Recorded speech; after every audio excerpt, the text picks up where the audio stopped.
tengo el placer de presentarles a José Diego González, que es director del área de ecosistema del libro en el CERLAC. El CERLAC, que es el Centro Regional para el Fomento del Libro en América Latina y el Caribe, es además una de las instituciones que está en este momento apoyando el Seminario de Formación de Editores. José Diego nos va a acompañar con una charla sobre las transformaciones de lo digital en el mundo del libro. Esta vez ya no va a ser una conversación, sino una charla de José Diego, y luego ya nosotros podemos ir haciéndole preguntas. Entonces, bienvenido, muchísimas gracias por estar aquí. Alejandra, muchas gracias. Muy buenos días para todos. AF, muchas gracias por la invitación a la fiesta también. Es mi primera vez aquí en la fiesta y estoy realmente muy complacido de estar esta mañana con ustedes. Muchas gracias por venir. Efectivamente, como les contaba Alejandra, yo soy el gerente de una de las áreas de trabajo del CERLAC. El CERLAC es un organismo intergubernamental que se creó hace ya más de 50 años, 51 años, por un acuerdo de cooperación entre el gobierno de Colombia y la UNESCO. Actualmente tenemos 21 países miembros y trabajamos fundamentalmente en 3 áreas. Toda la que tiene que ver con sector editorial, fomento y también entender, digamos, y el estudio de los fenómenos relacionados con el sector editorial. Tenemos un área dedicada a lectura y bibliotecas y una tercera área que está enfocada sobre todo en derecho de autor y que de alguna manera pues ha servido también de puente para pensar el libro más allá de sus límites como industria y digamos, las posibles comunicaciones con otras industrias culturales, porque al final el libro puede ser la base de muchas otras cosas y más aún en el entorno digital. Voy a tratar hoy de hacer un ensayo, un balance, un difícil balance, ambicioso por demás, de lo que ha sido el impacto de lo digital en los sectores editoriales de nuestra región, de Iberoamérica. Evidentemente es una pretensión bien elevada, no solo porque estamos hablando de hacer un balance de un proceso que realmente es un proceso que está en constante transformación. Simplemente es tratar de tomar una foto de algo que está en permanente cambio y eso de por sí es bastante complicado porque muchas de las conclusiones a las que uno llega muchas veces después terminan siendo desmentidas por la realidad, sino que es ambicioso también porque hablar de Iberoamérica es hablar de una región muy grande, muy desigual y donde digamos lo que la caracteriza son fundamentalmente las asimetrías entre los distintos países. Y en esa medida digamos que aventurarse en conclusiones de región a veces es un poco atrevido. En cualquier caso, pues vale la pena tratar de hacer un panorama teniendo en cuenta pues todas estas previsiones. Me parece importante también señalar otra cuestión y es que cuando yo hablo aquí de sector editorial casi siempre me voy a estar refiriendo puntualmente a uno solo de los subsectores de lo que conforma la industria editorial y es la cara más visible y es seguramente en lo que todos ustedes o todos nosotros pensamos cuando hablamos de sector editorial y es el subsector de interés general, que es fundamentalmente el que está copando aquí la mayoría de los stands y de las casetas.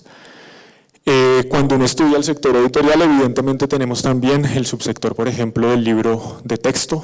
que está funcionando de una forma completamente diferente, y tendríamos también el subsector del libro académico o el subsector de la edición académica de forma más general, que va mucho más allá del libro, donde están las revistas académicas y que funciona también de forma muy distinta y donde el impacto de lo digital definitivamente en ambos casos está siendo muy diferente al que estamos viendo en el subsector de interés general, o lo que en inglés se conoce como el trade, porque fundamentalmente los libros van a canales, librerías, distribuidoras, y es por allí por donde se vende, de ahí que se conozca así en inglés. Nosotros solemos hablar es de subsector de interés general. Eso es importante que lo tengamos en cuenta, porque seguramente Si vamos a pensar lo digital en el subsector del libro didáctico, nos vamos a encontrar unos desarrollos completamente distintos, donde el libro de texto impreso es un producto más es uno más de muchos productos, donde se está mutando hacia el servicio a través de plataformas integradas que ofrecen soluciones de aprendizaje, y otro tanto ocurre si ustedes piensan con la edición académica, con la que ustedes seguramente tienen contacto permanente en la consulta de estos repositorios, bases de datos donde encuentran artículos de todo tipo, capítulos de libros académicos. Y ese es otro negocio que también, donde lo digital ha tenido un impacto definitivo y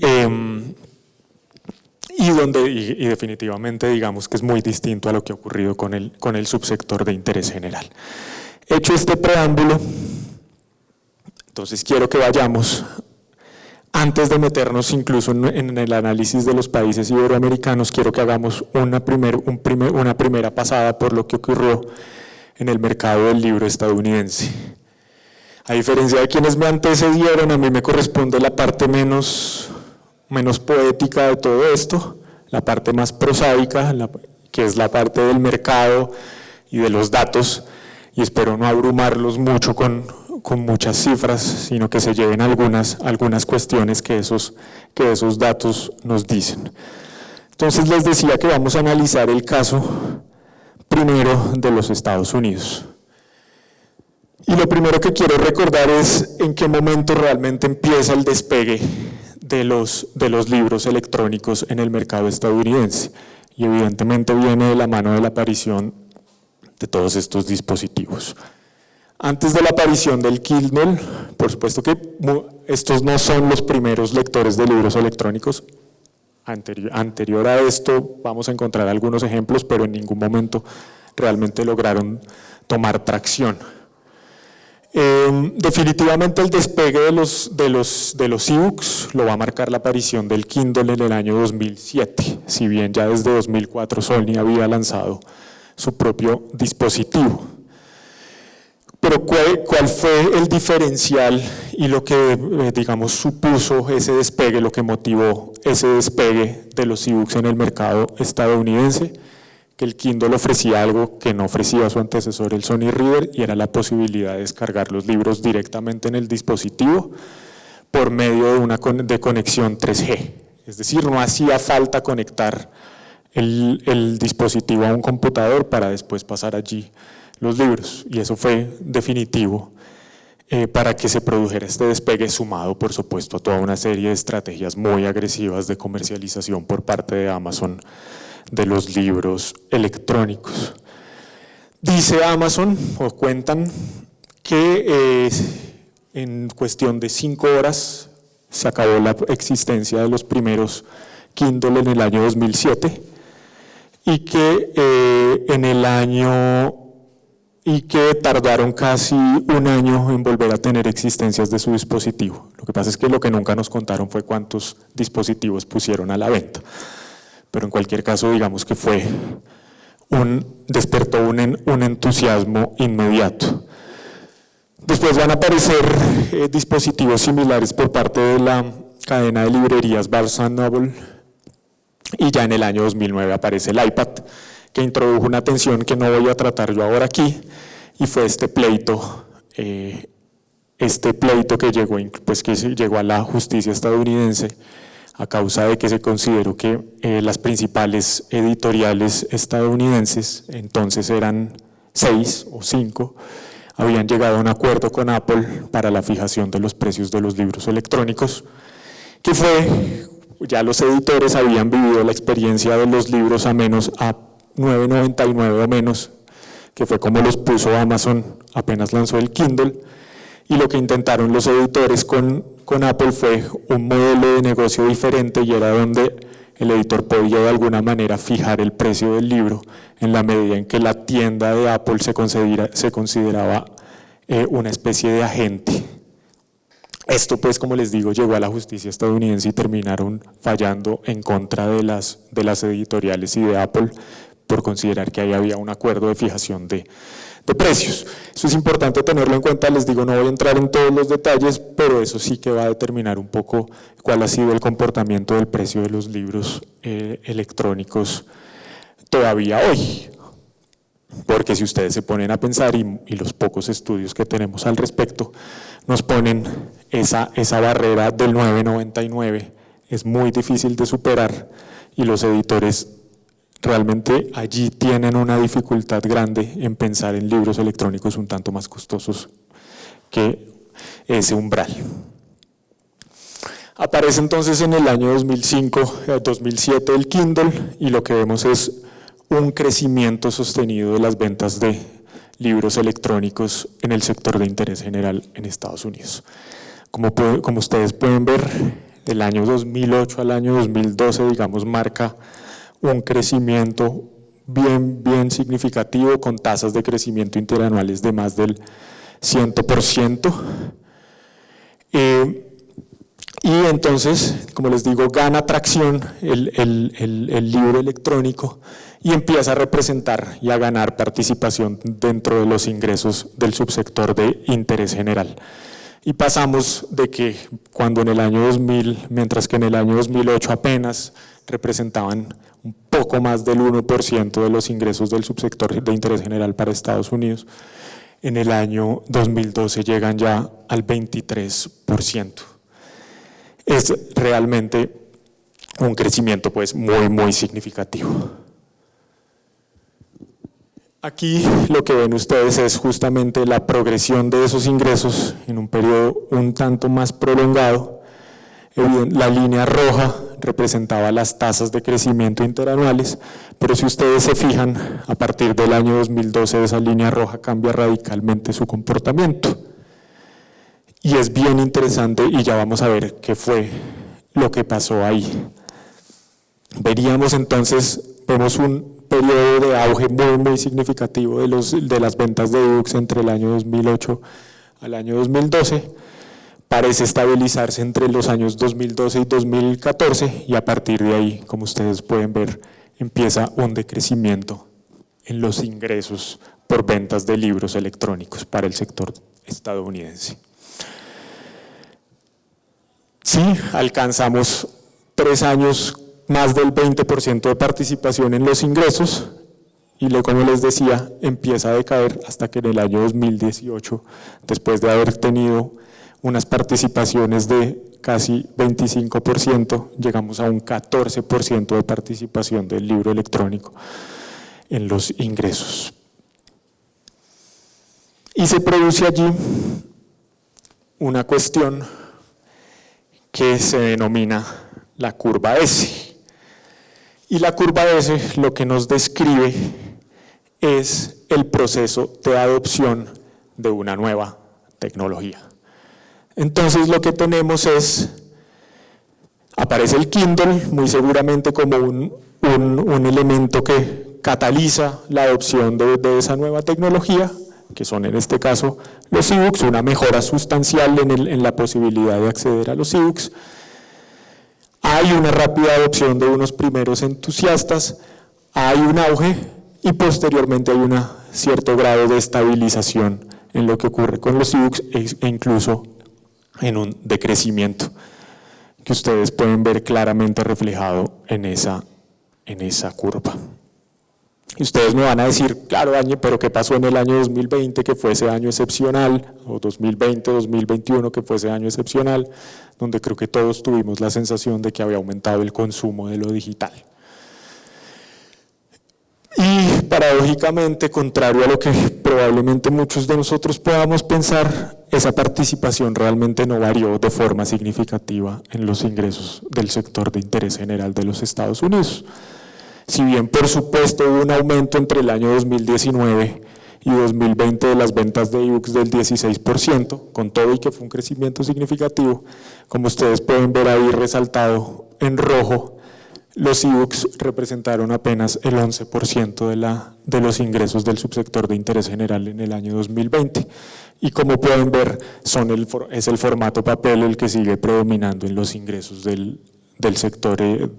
editorial estadounidense. Ustedes se pueden preguntar, y lo anticipo un poco, ¿por qué el interés que pasa con los audiolibros? ¿Por qué el interés de la industria en los audiolibros? Y ese interés evidentemente proviene de que es uno de los segmentos que más ha crecido en los últimos años. Eso es un hecho, es constatable. En los últimos 10 años las ventas de audiolibros han crecido a razón de 2 dígitos año a año, pero con todo siguen siendo el audio a través de descarga apenas representó el 8% de los ingresos en el año 2020 en el sector editorial estadounidense. Esto es simplemente a título informativo. Quiero que vean ustedes allí la fortaleza del sector de un mercado maduro como el estadounidense, muy contrario a lo que vamos a constatar en lo que pasó por cuenta de la pandemia en nuestros sectores editoriales. Como ustedes pueden ver ahí, en ningún trimestre, ni en 2020 ni en 2021, la pandemia supuso una reducción de las ventas del subsector de interés general en el mercado del libro estadounidense. Y les decía que traía esto a colación porque evidentemente siempre cuando pensamos en la evolución de la industria, en el impacto de lo digital, la referencia suele ser el mercado estadounidense. Y hay una cuestión allí que es bien interesante y que vamos a ver más adelante, y es que estas participaciones alcanzadas por los ebooks en los ingresos del sector editorial fueron una excepción en el caso estadounidense. Si nos vamos a ver otros mercados de los que tenemos datos, incluso mercados grandes como pueden ser el francés, el alemán, el mismo mercado español, jamás han alcanzado esa participación. Y eso es una cuestión bien interesante al momento de pensar en cómo está evolucionando el sector editorial. Unas primeras conclusiones de esta primera parte. Les decía entonces que las ventas de los ebooks se han estabilizado como porcentaje de los ingresos del subsector de interés general en alrededor del 12-14%, luego de que hubo ese periodo de auge entre el año 2008-2012. Hay que hacer aquí una claridad, y es que el comportamiento de la venta de ebooks varía significativamente dependiendo del tipo de libro del que estemos hablando, de la materia, si se quiere, del tema que tratan. Es muy distinto el comportamiento que han tenido y tienen todavía, por ejemplo, los ebooks que se clasifican de ficción de género, todo lo que es fantasy, romance, thriller, ficción policial, etcétera, etcétera. Allí ha habido un comportamiento muy distinto al que vemos en términos generales. Allí sí se han mantenido arriba las ventas de ebooks, y por el contrario ha decaído la venta del papel. Y eso nos da algunas pistas sobre qué están encontrando los lectores en el ebook para que sea tan valioso para lectores de géneros como estos, que suelen ser lectores muy intensivos, que consumen muchísimo, donde importa quizá muchísimo menos la posesión del libro en papel, donde en esa medida el formato ebook sí resulta muy conveniente, contrario a lo que puede pasar con otro tipo de libros de ensayo, en fin, literatura, que han tenido comportamientos muy distintos, o con libros de no ficción. Y creo que estos primeros datos lo que nos señalan es que no parece aventurado pensar que en un futuro cercano vayamos a tener un crecimiento significativo de las ventas de libros electrónicos, pero ya les digo, la realidad a veces se encarga de desmentirnos. Les decía entonces que muy seguramente, o con lo que nos muestran los datos, es que lo que ha ocurrido en el mercado estadounidense y inclusive en el mercado inglés, estamos muy lejos, el mercado estadounidense está muy lejos de ser ese heraldo y ese espejo de los desarrollos futuros del sector editorial. Es muy distinto lo que ha ocurrido en otros mercados editoriales importantes, donde ni siquiera el ebook ha alcanzado esas participaciones del 12% o superiores al 10%. Y esto es bien importante tenerlo en cuenta porque justamente quienes se apresuraron a comienzos de la década de los 2000, finales de la década de los 90, a presagiar la muerte del libro en papel, pues no entendían que una tecnología se inserta en una serie de relaciones, en una serie de condiciones muy, muy específicas que determinan en cada caso particular la evolución de esa tecnología. Evidentemente hay allí, por ejemplo, tensiones de la propia industria para, en algunos casos, defenderse del crecimiento de los e-books, pero hay también cuestiones de infraestructura de los distintos países que hacen que sea más viable en un determinado país la adopción de los libros electrónicos, que tiene que ver con cuestiones de conectividad, etcétera, etcétera, etcétera. Y eso es bien, bien importante que lo tengamos en cuenta. Vamos a ver ahora sí 3 casos de lo que ocurre en nuestros países. Y aquí tengo que decir una cuestión, y es que hacer un balance como el que acabamos de ver de Estados Unidos en nuestros países es bastante complejo, porque nosotros tenemos nuestros sectores editoriales arrastran con una carencia estructural y es el vacío o la inexistencia de datos y de estudios sobre el sector editorial. Son pocos realmente los países de nuestra región que cuentan con estudios periódicos y sistemáticos sobre el mercado editorial. En el mejor de los casos contamos con los datos del ISBN, que nos da una mirada de lo que está ocurriendo en el sector, pero una mirada muy, muy acotada, y tenemos que tener en cuenta, muchas veces se suele interpretar que a mayor cantidad de ISBNs o a que haya mayor producción de títulos en un país, eso no necesariamente refleja la salud del sector editorial. Tenemos que tener en cuenta, más bien hay que tener en cuenta que no necesariamente la aparición de nuevos títulos depende de no hay una relación exacta entre la aparición de nuevos títulos con el rendimiento de esos títulos en el mercado. En muchos casos, digamos que esa es una estrategia y un rasgo del sector editorial, de la industria editorial en general, y es publicar nuevos títulos a la búsqueda de nuevos mercados, de nuevas posibilidades, pero eso no necesariamente quiere decir que a las editoriales les esté yendo bien. Por el contrario, puede ser un intento de compensar pérdidas de un determinado título que no está vendiendo lo suficiente y demás.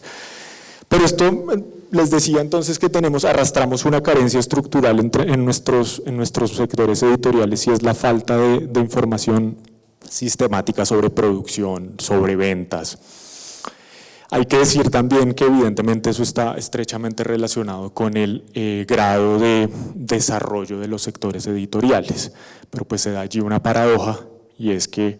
una forma también de propiciar el crecimiento de un sector editorial sería contar con más datos, más información, porque eso nos permitiría tomar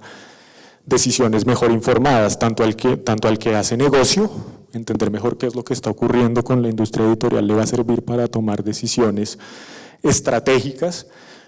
como también al que hace política pública de fomento del sector. Pero en este momento, de alguna manera, en muchos casos,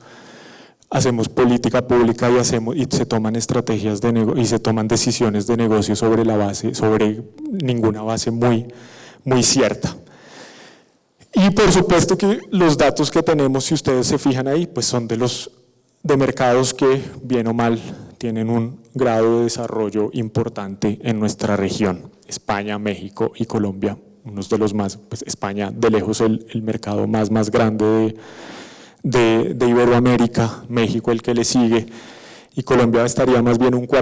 un cuarto lugar, y paradójicamente un mercado tan importante como el argentino no suele publicar este tipo de información con toda la tradición y la importancia que tiene esa industria para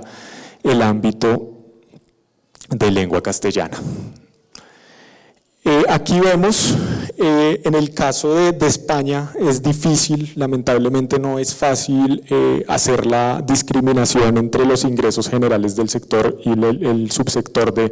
interés general, pero en cualquier caso digamos que estos datos son indicativos de lo que está ocurriendo con el sector, en concreto con el libro electrónico en este mercado.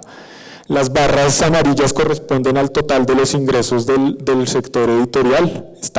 los datos allí están en millones de euros, y las barras rojas corresponden a la venta, digamos, de libros digitales. Aquí solo para mostrarles que el mercado español, como ocurría también en el mercado estadounidense, pero en mucho menor grado, digamos, por supuesto que la pandemia lo afecta y apenas hay un crecimiento marginal entre el año 2019 y 2020, pero en cualquier caso digamos que el mercado no se contrajo y tampoco se contrajo entre 2020 y 2021, sino que hubo un ligero crecimiento de casi un 6%. Pero como en el caso de Estados Unidos, quiero mostrarles cuál es la participación, cuál ha sido el comportamiento de la facturación por ventas de libros electrónicos. De nuevo, tuvimos la sensación en 2020 y 2021 de que hubo un auge y un interés mucho mayor por consumir lo digital, que sí que de alguna manera sí se ve reflejado en las cifras, aunque como pueden ver tampoco es un crecimiento pues muy significativo. Buena medida porque estos mercados ya son mucho más maduros y hay ciertas tendencias mucho más asentadas. En términos de participación, como ustedes pueden ver, entre 2016 y 2021 realmente las variaciones de participación porcentual de las ventas del libro electrónico, las participaciones varían muy poco. Ustedes pueden ver allí que apenas alcanzan poco más del 5%. De nuevo, allí empezamos a tener algunas pistas de qué ha pasado. Este es el caso mexicano. Aquí de nuevo vemos el comportamiento de las ventas entre 2016 y 2020. Aquí sí que hubo una contracción significativa entre 2019 y 2020 de los ingresos del sector. Y vamos a ver qué pasó, cuál fue el comportamiento de lo digital en ese periodo. Esto es la evolución de la facturación por venta de libros digitales en el conjunto del sector editorial mexicano. Y ven ustedes allí que sí ha habido, digamos, progresivamente ha venido creciendo esa facturación. Esto es ya en concreto la venta de libros digitales en el subsector de interés general. 2019-2020 sí que hubo un crecimiento muy significativo y aquí entre 2018 y 2019 hay un crecimiento aún mayor que no me han sabido explicar muy bien quienes producen estos datos, que es la Cámara Mexicana de la Industria Editorial. En cualquier caso, digamos que vemos un comportamiento al alza, pero de nuevo nos devolvemos a las participaciones de la venta de libros digitales en la facturación tanto del sector en su conjunto como del subsector de interés general, y salvo por el año 2020 que alcanza en el subsector de interés general casi un 9%, en todos los otros casos, en todos los otros años, la participación por venta de libros digitales es baja, es realmente baja. Y por último, quiero mostrarles el caso colombiano.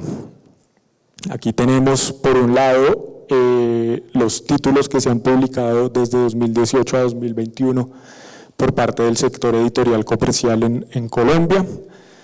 Y ustedes pueden ver allí ¿sí? un cierto crecimiento de la publicación de libros en formato digital,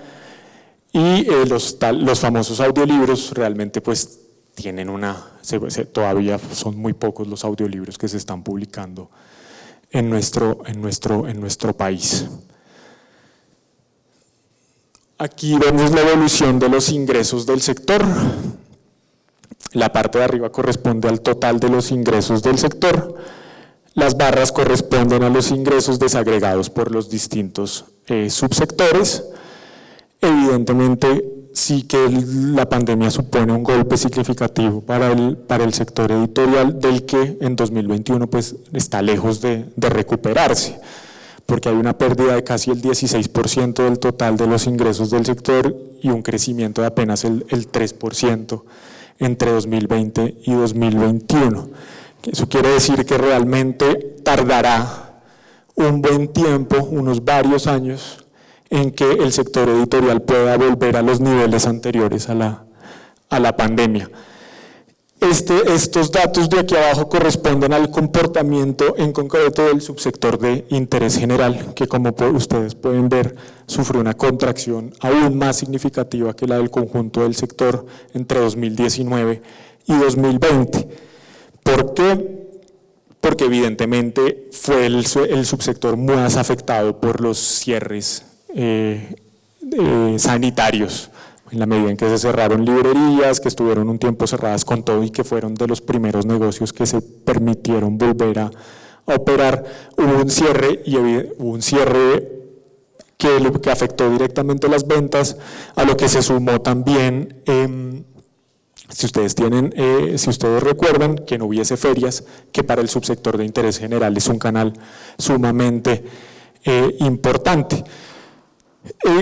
Solo a manera a título informativo, si ustedes se fijan, esa barra amarilla corresponde a los ingresos del subsector del libro didáctico, y entre 2019 y 2020 no hubo una afectación del mismo nivel que el que sufrió el subsector de interés general, porque para cuando llegó la pandemia ya en buena medida los libros de texto se habían vendido, habían salido por el canal natural, y es simplemente para que ustedes vean que son sectores que tienen diferencias significativas, digamos. Ahora aquí vemos la participación estimada por formato en los ingresos del sector editorial colombiano. Y allí ustedes pueden ver cómo el libro digital tenía una participación de de casi el 6% entre 2018 y 2019 en los ingresos del sector, y evidentemente tiene una subida significativa en el año 2020. Ahí vemos otro tipo de canales de comercialización, como pueden ser las plataformas educativas. Otros modelos de negocio, por ejemplo, están allí incluidas las licencias para préstamo público digital en bibliotecas,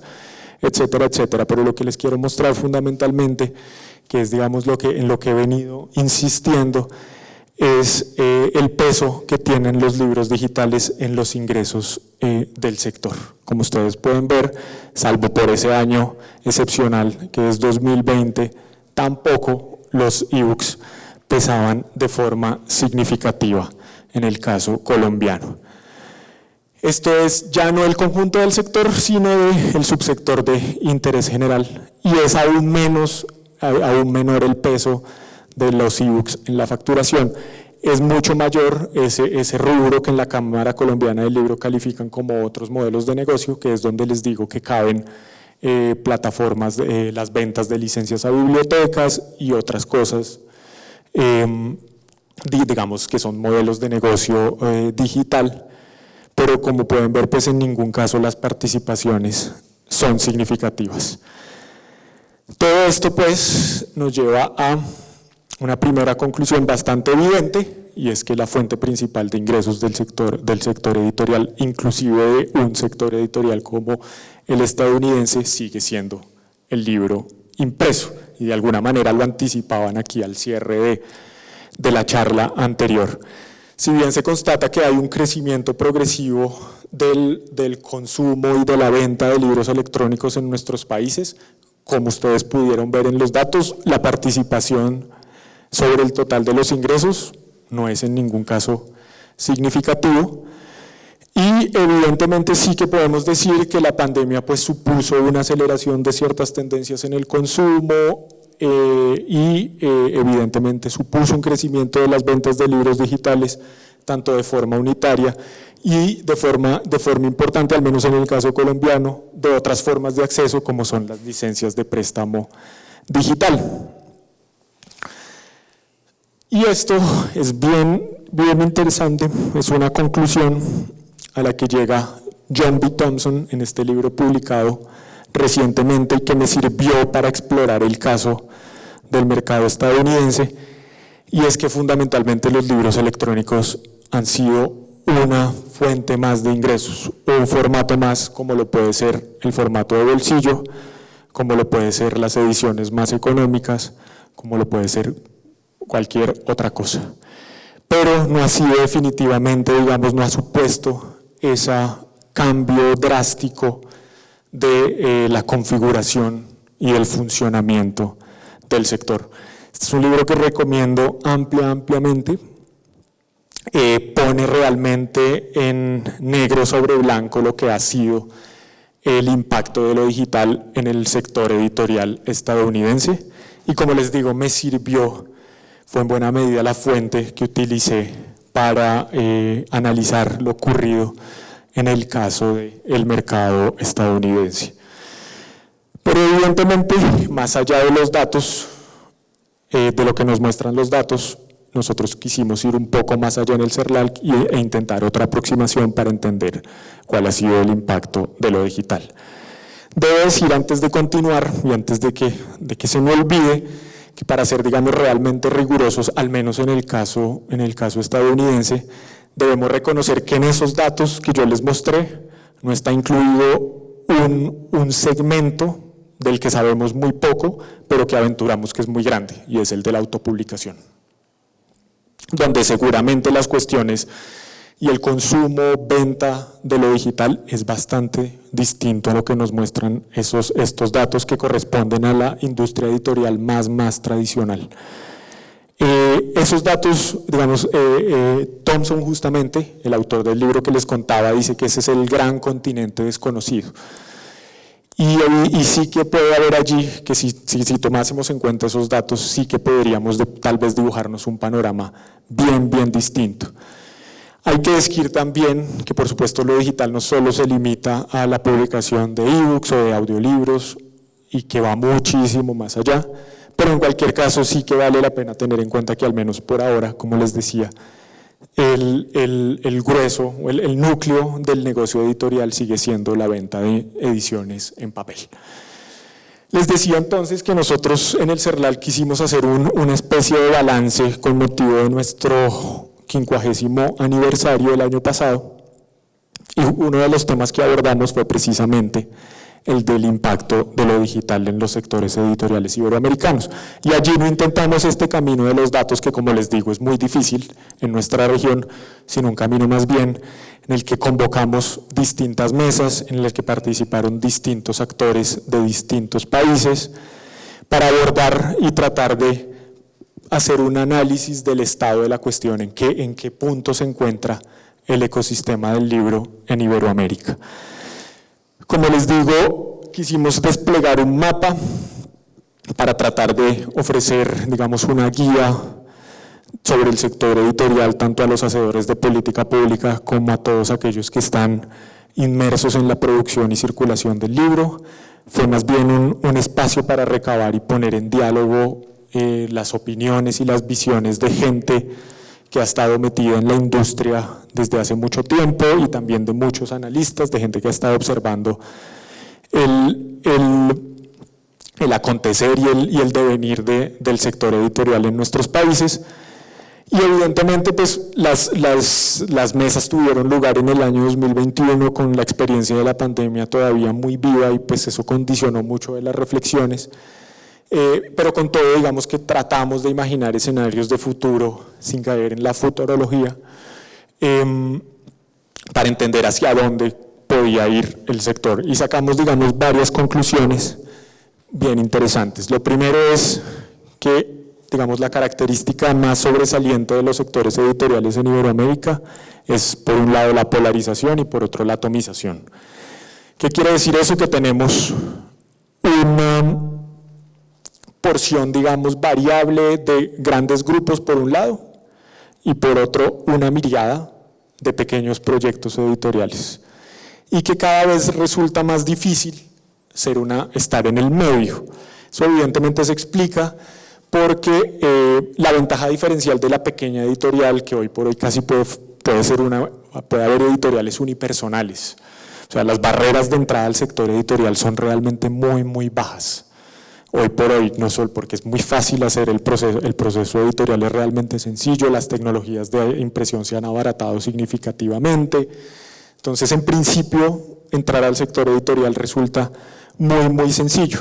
Entonces, sí que tenemos una gran cantidad de pequeños proyectos editoriales que conviven con los grandes grupos, y esto es realmente un rasgo que atraviesa a los sectores editoriales de todos nuestros países y que va a condicionar y se va a transformar, digamos, se va a expresar en distintos fenómenos. Les decía que cada vez es más difícil y son cada vez más exigua la franja media, la franja de medianas editoriales, porque pierden una ventaja diferencial que tienen los proyectos más pequeños, y es la ligereza de la estructura. Esta gente, en la medida en que uno trata de crecer, ciertos costos se hacen mayores, ciertos costos de estructura que exige, digamos, ese intento por crecer,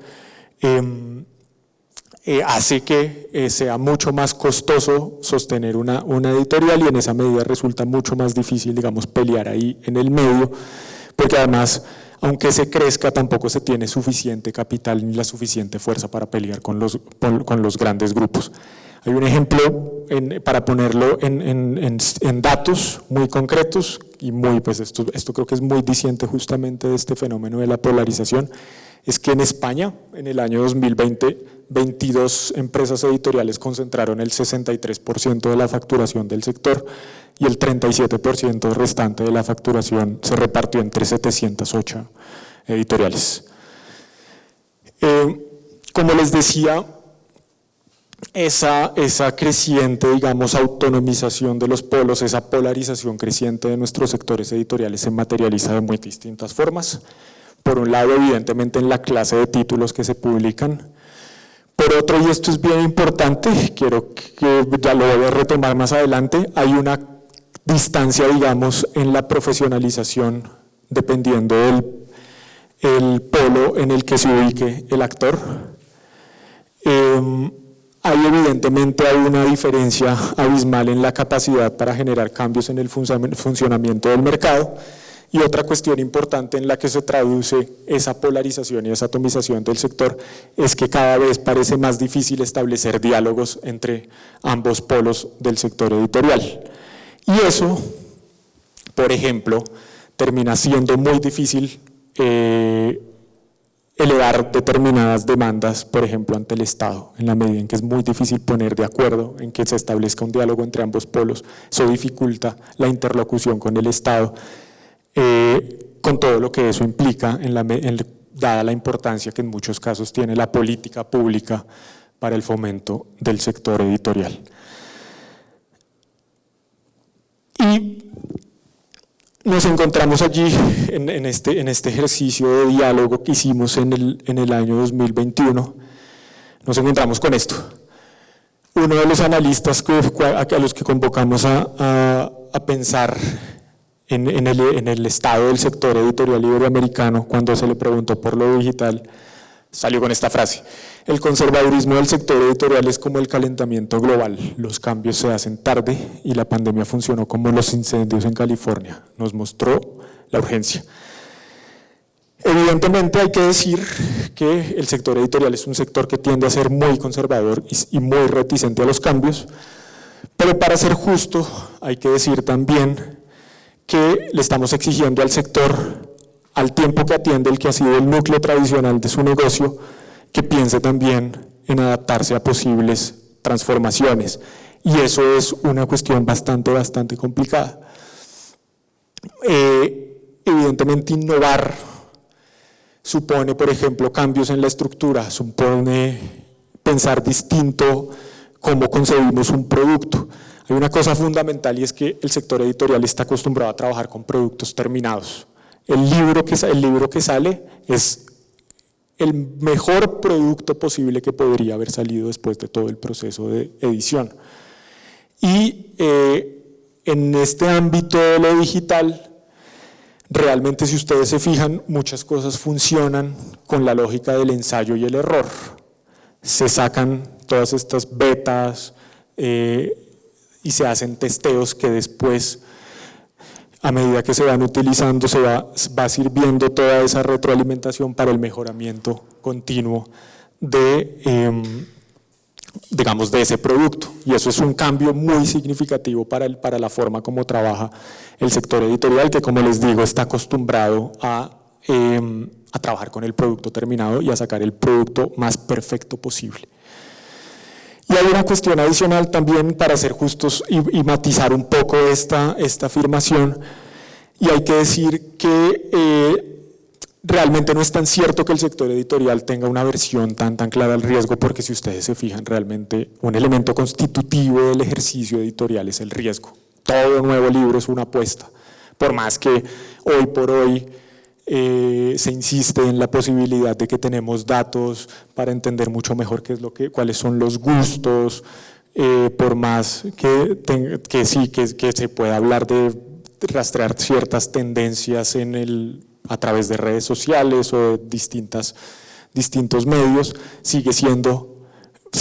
cierto que cada nuevo libro es una apuesta, y en esa medida, digamos que sí hay que matizar un poco esto de que el sector editorial tiene una aversión al riesgo, porque el riesgo es el elemento constitutivo del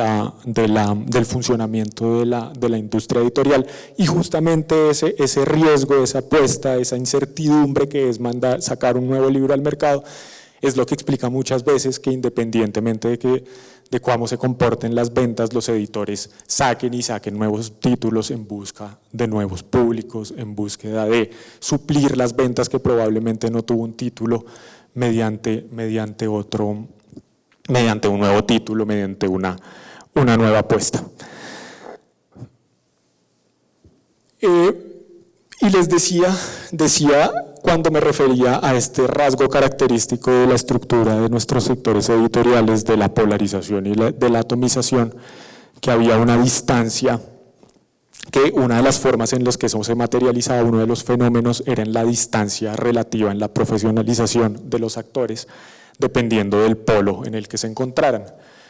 Y eso evidentemente también ha condicionado cómo han adoptado los distintos actores lo digital. Y esa baja profesionalización relativa se explica en muchos casos por la trayectoria de las personas que emprenden un determinado proyecto editorial. Y es que normalmente quien se mete a editar suele venir, como nosotros, de carreras relacionadas con la literatura, con las humanidades, a la que en muchos casos entra en el negocio por vocación. Como les digo, es una industria de barreras de entrada muy, muy bajas, pero a los que les cuesta entender también la dimensión económica del sector editorial. Y eso hace que, así como muchas veces, así como aparecen tantos nuevos proyectos editoriales, desaparezcan también en muchos casos con la misma velocidad. Porque si no hay una cabal comprensión de la dimensión económica del negocio, pues va a ser muy difícil hacer sostenible en el mediano y largo plazo estos proyectos editoriales, por más que haya un esfuerzo significativo y por más que el editor haya logrado curar un catálogo absolutamente maravilloso. Si no entiende esa dimensión económica del negocio editorial, pues va a haber una falencia significativa. Y allí también hay una distancia significativa en cómo, dependiendo del lugar del mercado en el que se ubique, la editorial o el proyecto editorial va a explorar o va a tener la capacidad de explorar, digamos, el entorno digital. Entonces, evidentemente existen unas clarísimas diferencias en la actitud cómo se adopta y exploran nuevos formatos, nuevos canales.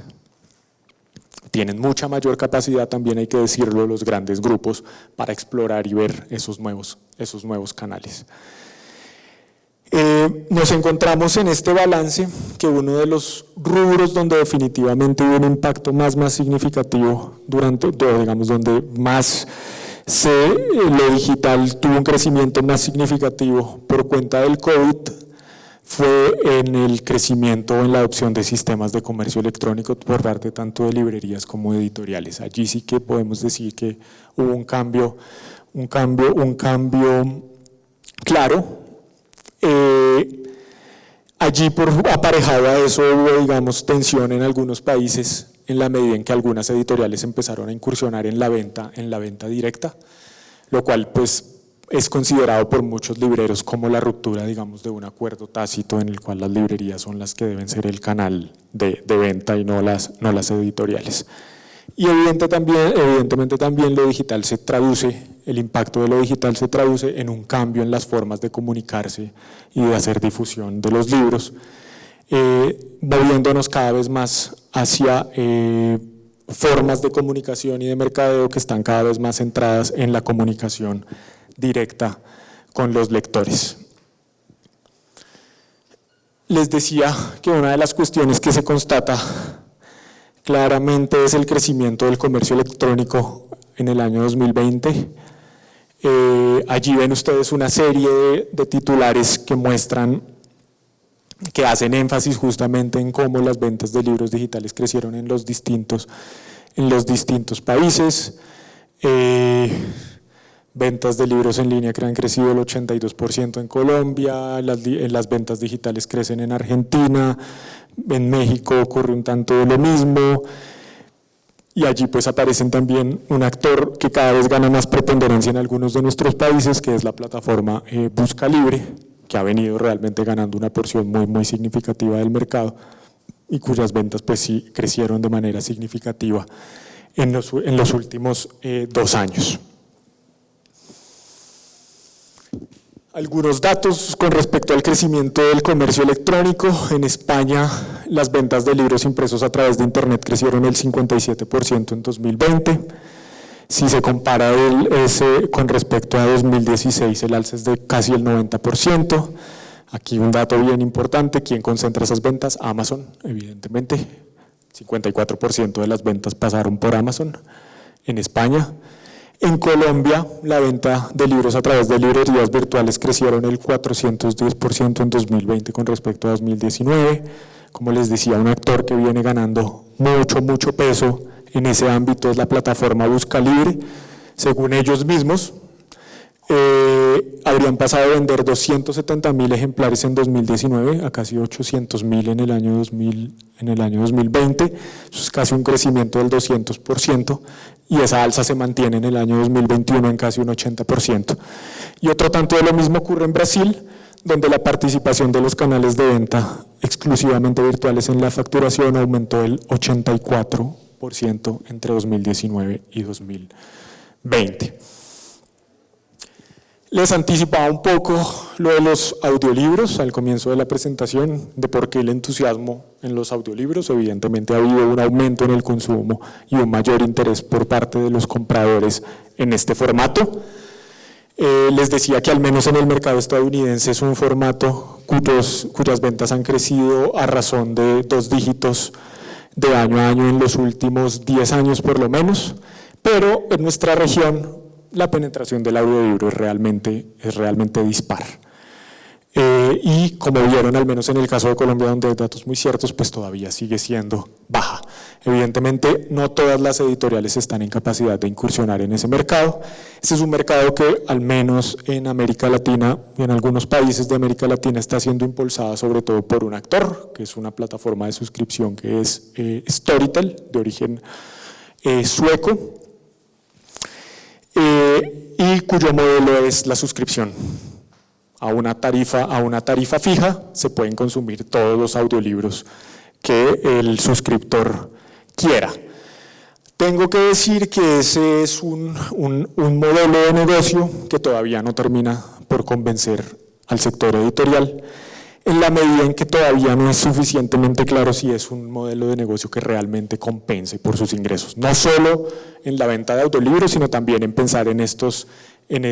posibilidades que incluso tiene el propio Storytel de la lectura de libros en formato digital a razón de una tarifa fija mensual. Hay un hecho muy diciente con respecto a eso, y es el hecho de que Penguin Random House en todo el mundo ningún título de sus catálogos está en una plataforma de suscripción, ellos solo venden de forma unitaria. Hay quien especula que dicen que como tienen un catálogo tan potente, eso puede ser más bien, lo que puede ocurrir ahí más bien es que Penguin Random House termine desarrollando sus propios servicios, pero también es verdad que digamos, al menos públicamente han sido muy críticos del modelo por suscripción, y en principio hay que decir, digamos, uno de los primeros casos que aparece en el sector editorial en el mundo es Oyster, que nace así, una tarifa plana para consumir, y allí hay una cuestión muy clara tanto de sostenibilidad del negocio, porque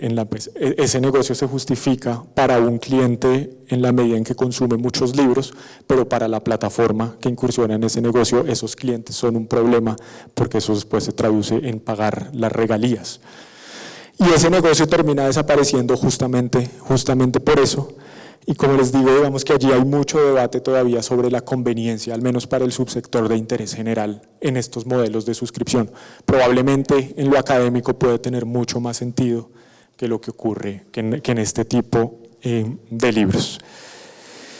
Voy ya cerrando. Entonces vamos aquí con algunas conclusiones de este rápido balance, de este intento de balance. Lo primero es que, y como les digo, la primera conclusión que salta a la vista es que pues más que competencia y más que seguir pensando, afortunadamente creo que ya es una discusión bastante superada, esta de la competencia entre el libro impreso y el digital, pues sí que vamos a tener un escenario de convivencia de lo impreso con lo digital, pero con una clarísima preponderancia, al menos por unos años más, vamos a ver qué sigue ocurriendo, de lo impreso, al menos en términos de preferencia de consumo, en términos de ingresos, etc. En buena medida, creo yo que lo que hace evidente, digamos, este balance y esta baja participación de la venta de libros electrónicos es que hasta ahora, al menos, el libro electrónico no ofrece una clara ventaja diferencial con respecto al libro impreso, como si puede ocurrir, por ejemplo, aun cuando estas comparaciones pueden ser un poco difíciles y no del todo rigurosos, pero si ustedes piensan, es mucho más clara las ventajas que tiene la música en formato digital que la que puede tener un libro, empezando, por ejemplo, por el hecho de que tiene mucho más sentido vender canciones de forma unitaria, haber roto la unidad que era el álbum, el disco completo. Eso era posible, pero pensemos que eso es bastante más complejo si pensamos en un libro, en partirlo, sobre todo si son libros de narrativa, de ficción, partirlo en capítulos. Entonces, evidentemente, digamos que el formato impreso todavía no ofrece unas ventajas diferenciales como para decir vale la pena más bien optar por lo impreso antes que por el papel. Inclusive, como les decía, sigue siendo muy importante, y eso también explica en parte el comportamiento que ha tenido las ventas de libros digitales, y es que como lectores, como compradores, seguimos valorando evidentemente la posesión del libro impreso, y eso explica en parte su buena salud. Piensen nada más que realmente un libro digital sería un muy mal regalo. Por otro lado, como les decía, otra de las conclusiones es que el consumo de libros digitales y audiolibros evidentemente creció durante la pandemia y que seguramente se va a mantener por niveles superiores a lo que veíamos antes de la pandemia, pero en ningún caso, como hemos visto, todavía supone una parte importante del negocio editorial.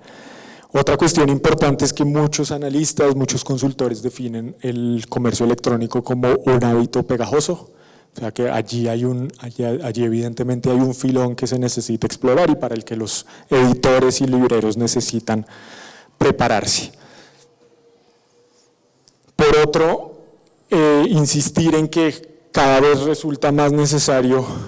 entablar y pensar en otras estrategias para comunicarse y para mercadear los libros que tengan en el centro al lector, en tratar de entablar comunicación directa. Otra cuestión que hay que señalar es que pese a lo ocurrido en la pandemia,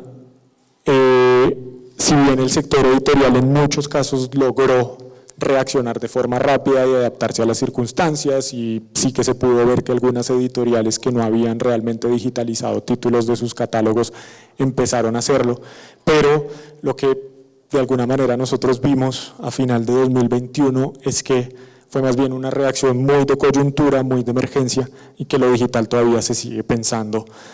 de forma, digamos, no suficientemente estratégica. El sector evidentemente no puede, pero en algunos casos tampoco quiere asumir determinados riesgos asociados a la innovación en el sector editorial. Hay también una cierta resistencia y un movimiento, digámoslo de alguna manera, de defensa frente a lo digital, que también puede explicar de alguna manera por qué ha sido ese el comportamiento de los libros electrónicos. Y evidentemente, y esto pues daría para hablar muchísimo más, pues que lo digital, en el entorno digital, ha abierto la puerta a la incursión de actores con enorme poder económico e informacional que están en capacidad de condicionar el funcionamiento del mercado editorial, y allí evidentemente aparece la necesidad, digamos, de regulación frente a esos actores que pues amenazan el ecosistema del libro.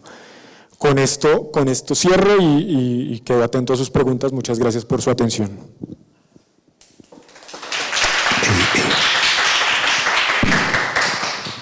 De recolección de datos, pero también de una lectura en contexto de los mismos.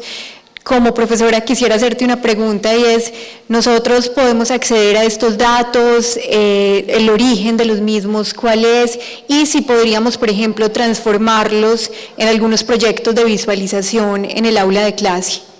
Sobre la dificultad de obtener datos de la autopublicación, por ejemplo, de plataformas como Wattpad y Spotify para el audiolibro, si es que hay una resistencia a compartirlos.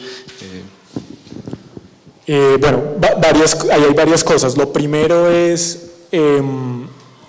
algunos de estos datos no es tan fácil que nos permitan acceder a los datos en bruto. En el caso de los países de México, España, Colombia, los datos vienen de los estudios que hacen las propias cámaras en cada uno de los países. Habría que ver si ellos están dispuestos a compartir el dato en bruto, que en principio creo que no, porque evidentemente allí hay intereses de las editoriales de que no se sepa exactamente qué pasa, cuál es su situación. Creo que allí puede ser difícil, pero sí que vale la pena decir que nosotros en el CERLAL tenemos acceso a otros datos, que son los datos de ISBN, de registro de ISBN en todos los países de la región. Entonces tenemos una base de datos desde el año, realmente muy cuidada, desde el año 2010, que no te mostrarán estas cosas exactamente, pero te van a mostrar otras cuestiones sobre el sector, y que nosotros evidentemente a lo largo, digamos, de los años hemos aprovechado para muchos de nuestros informes, en la medida en que son en ocasiones los únicos datos con los que contamos para acercarnos a la actividad editorial, para medir un poco evolución de la publicación de nuevos títulos, en qué materias se está publicando, qué idiomas, quiénes publican, porque pues como ustedes saben, un ISBN no solo lo solicita la editorial comercial propiamente, sino que lo podría solicitar un banco. Pero allí tenemos unos datos, y sí que ahí estamos seguros de que allí con técnicas de visualización, con procesamiento de mucho mayor alcance, podríamos sacar conclusiones interesantes. Pero digamos, a estos datos así en bruto no creo que sea tan fácil en principio acceder. Muchos de estos los vas a encontrar publicados en informes terminados de cada una de las cámaras. Colombia ahora acaba de dar a conocer recientemente los datos de 2021. Y con respecto a lo que señala Jorge sobre plataformas de autopublicación, evidentemente hay una resistencia de los propios actores a dar a conocer esos datos. Sí, es una cuestión allí de que no quieren ser lo suficientemente, digamos, transparentes. Digamos que allí, eso me da pie, digamos que en ese sentido sí habría que valorar un poco lo que hace una compañía como Bookwire, que de tanto en tanto da a conocer informes de lo que está ocurriendo con las ventas del sector editorial en los países donde opera, aun cuando pues son datos que hay que tomar con cierta precaución, pues porque son finalmente parte interesada, pero al menos tienen esa voluntad de abrir los datos, de dar a conocer alguna información. Pero lo de la autopublicación es realmente complicado.